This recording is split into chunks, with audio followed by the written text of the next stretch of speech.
અમેરિકામાં વડોદરાની વૃદ્ધાની હત્યાના કેસમાં ગાંધીનગરના કિશન નામના વ્યક્તિની ધરપકડ કરવામાં આવી છે। વડોદરાના માંજલપુર વિસ્તારમાં રહેતા વિનોદભાઈ આચાર્ય વર્ષો પહેલા ન્યૂયોર્કના ટ્વિન સિટી ન્યૂ જર્સીમાં સ્થાયી થયા હતા અને પરામુસમાં મકાન લઈ પત્ની અને બે પુત્ર સાથે રહેતા હતા। જો કે 10 વર્ષ પહેલા વિનોદભાઈનું અવસાન થઈ ગયું। ત્યારબાદ 74 વર્ષીય રીટાબેન આચાર્ય એકલા રહેતા હતા। આ સમયે ગાંધીનગરનો 24 વર્ષીય કિશન શેઠ વધુ અભ્યાસ માટે ન્યૂ જર્સીની ઇન્સ્ટિટ્યૂટ ઓફ ટેકનોલોજીમાં પ્રવેશ મેળવવા માટે આવ્યો।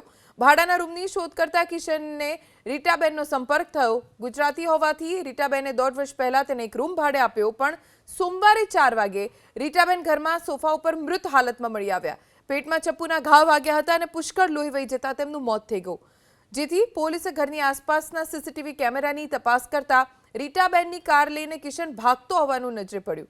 ડેબિટ કાર્ડથી કિશને રીટાબેનના ખાતામાંથી $4500 પણ ઉપાડી લીધા।